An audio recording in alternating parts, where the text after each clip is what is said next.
Last week, I asked you all to send me in some questions about me, my art, running a small business, or anything else you might be curious about, and today I'd like to go ahead and answer some of those questions. What was the starting point of your journey in the world of art? When was it? Was it in childhood or sometime later? And what was the first thing you drew? So, I've always loved art and being creative. As a kid, I would spend a lot of time drawing in my sketchbooks and learning new skills and new techniques, or just admiring and studying different art and art styles. Throughout my childhood, I often thought about making art my career, but it was hard to imagine because I didn't get a lot of encouragement to actually pursue it. As an adult, however, after going to school and then graduating and then getting a job in a field that I wasn't really passionate about, I found myself feeling very lost and exhausted in my life. During this time, I started making art again and decided that it was time for me to actually pursue it. So while art has always been present in my life, I didn't take it seriously until a couple of years ago. As for the first thing I drew, I honestly cannot remember, and I wish I still had my first sketchbooks to tell you what my first drawing from my childhood was, so that we can see where it all began. How did you take the brave step forward to believe in yourself that this could work?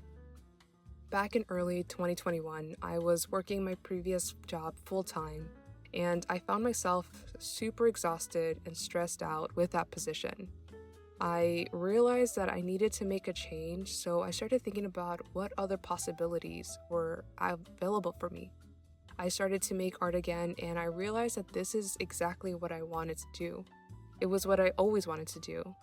My partner also has always been super supportive and encouraging of me, so thanks to him, I finally began having enough courage and confidence in myself to take the leap and do art full time. But before I left my previous job, I made sure that I had quite a bit of savings, and we also moved to a place with a lower cost of living. I understand that my approach isn't exactly possible for everyone, and if it weren't for my partner's support, it would have taken me so much longer to get where I am now. I would probably still be working some full-time job and only have time to pursue art on the side until I was able to make it my main job. But the main thing that helped me feel ready to take the step was the encouragement and support that I got from the people closest to me in my life.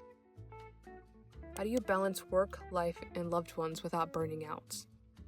The main way to keep balance in my life right now is through organization and setting boundaries for myself. I know how much work I am capable of doing, and when I'm planning out my week, I always space out my tasks because I don't want to overwhelm myself. And on a day-to-day level, I like to make sure that I take adequate breaks and I listen and pay attention to what my body needs. So if there's a day or a moment where I feel like taking it easy, then that's what I do. It's also really helpful that I am self-employed, and this means that I have complete control over my hours and my scheduling, so I'm always able to take time off when I need. What helps you keep motivated to create? I think for me, I'm motivated to create because I want to get better at making art, and because I want to keep connecting with other people through my art. I keep creating because I want to either sharpen my skills or maintain the ones that I already have. I also want to keep creating as a way to heal and connect with my inner child because it makes me happy and it feels good to take some time to make art, and often when I share my art, I feel that it's a nice way for me to connect with those that see it. What are your plans for the future? What are your long and short-term goals? In the short term, my goal is to keep a nice routine for myself and to keep learning. I'm still in the early beginning stages of this journey in my art career, and so I feel that having a good rhythm in my routine will be super beneficial. I also want to keep learning. I'm currently reading a couple of books. One is about being a children's book illustrator, and the other one is about character designs. I also have a whole list of Skillshare classes that I'm currently and planning on taking. And I just find that there is so much for me to learn, and a lot of this learning will help me with some of my long-term goals. For example, one day I would love to illustrate a children's book. Other long-term goals would be to keep growing and expanding my business to where it provides a full livable income for me and my partner. What's your filming and editing process like? Currently, for my videos and content, I like to plan ahead what the idea is, and from there, I know what I need to film. My current routine is to film on Mondays and edit on Tuesdays, and during the last couple of days a week, I plan the next video. This is when I do the video idea planning and the scripting. For editing, I've been using iMovie and I use Canva for my titles and overlays, but I am looking to upgrade to Final Cut Pro pretty soon. Can you explain your process for shipping? How do you protect your items and how do you feel about free shipping? My last video was actually about my whole packing and shipping process, so if you missed that and want a full detailed process for what that is, I will leave the link to that video in the description below, but I will answer the question about free shipping here. So I know Etsy pushes sellers to incorporate shipping into the price of the products so that shipping is free, and I know some people don't like that because they feel that it's not being exactly truthful. I, however, am not on Etsy and I currently don't incorporate shipping into the price of my products just because I like to have them separate and have the customer aware of what they're paying for. Is it expensive to ship your products? Right now, because most of my products are small and don't weigh a lot, it isn't really expensive to ship my products within the US. So I charge $1.99 for untracked letter mail. This cost covers both the postage and packing material. For tracked mail, I charge $4.99, and I buy my labels online for the tracked mail, and they usually cost me about $4 to $5. But shipping internationally does cost way more, even if the package is still small and doesn't weigh a lot. Do you have any tips for someone starting a YouTube channel? If you want to start a YouTube channel, I encourage you to absolutely go for it because you never know what it can lead to, and you might find that you really enjoy making long-form content. But remember to not put too much pressure on yourself. Don't set too many or too high expectations for yourself. Allow things to grow in their own time. But I do recommend looking at YouTube channels that you like and will want to aspire to be like one day. Try to put yourself in the shoes of your target audience and think about what topics you would like to have covered or talked about, and think about what keeps you interested when you're watching a YouTube video. Lastly, I think it's good to understand that creating videos is an involved process. There is quite a bit that goes into making videos, like there's filming, you have to record audio, make thumbnails, come up with titles, etc. So I recommend taking some time to learn about these topics and begin honing in these skills. You don't have to be a professional by any means whatsoever, but I think having a better understanding and knowledge will help you build more confidence and overall better content for your channel. What are some tips you would have for someone trying to build a social media presence and community? The best thing to do is to keep showing up, and I don't mean just posting, but show up in the comments and on the accounts of those people that follow you. It is a lot sometimes, and the more you grow, the harder it is to keep up, but I think making genuine connections and having real interactions and conversations is how you build a community. Try to be yourself and be genuine and just be present in the moment. How do you get so many sponsorships at this early stage of your YouTube channel? Did you contact them first or did they contact you?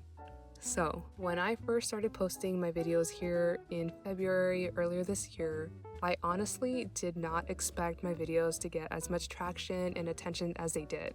Don't get me wrong, I am super grateful for it, but it was a surprise to me. However, because my first few videos were doing so well, my channel began to grow very quickly, and with that came the sponsorships.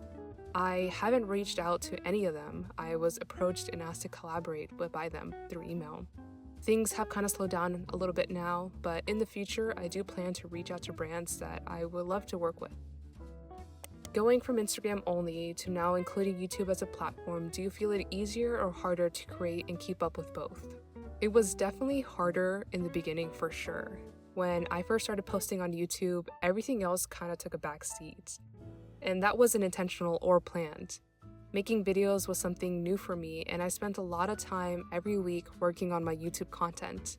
Now, with a few months down, I am slowly getting back into posting more regularly on TikTok and Instagram. It's really just about finding a balance and a routine, and I think I'm slowly starting to get it.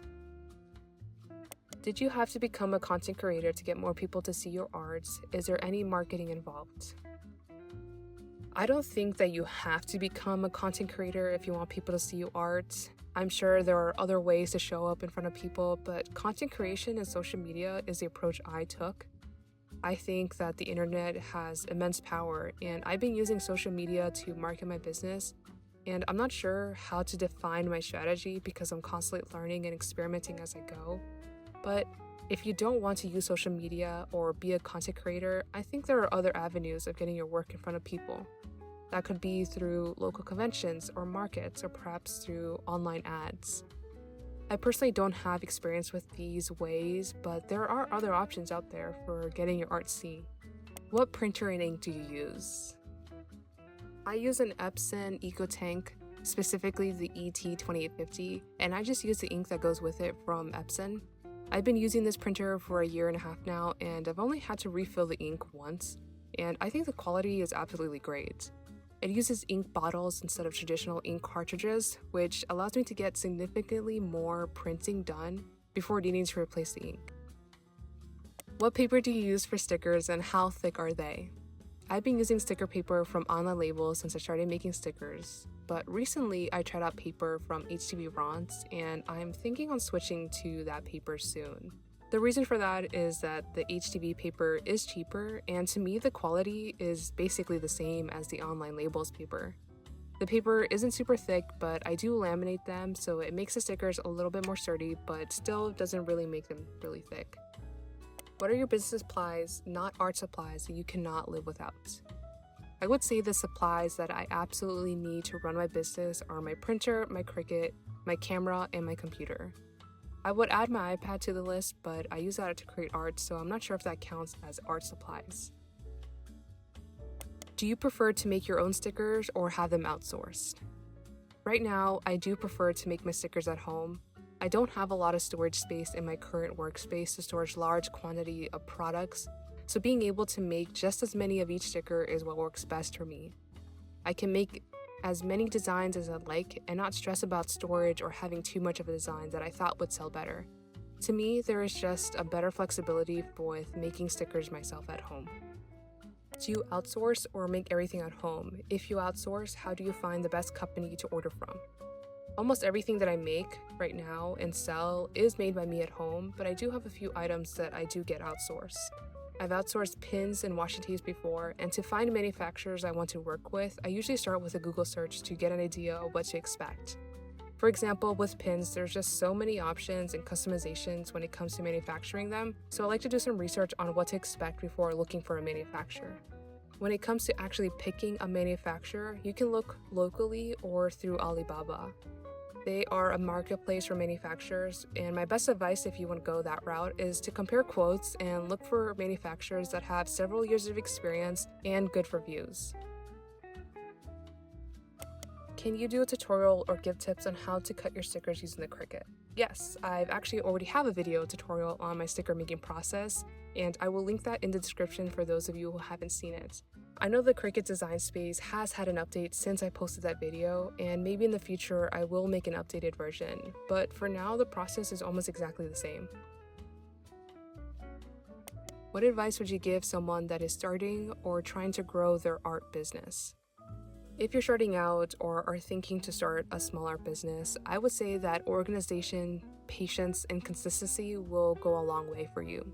Making a plan and keeping track of your tasks in an organized fashion will make your life a whole lot less stressful.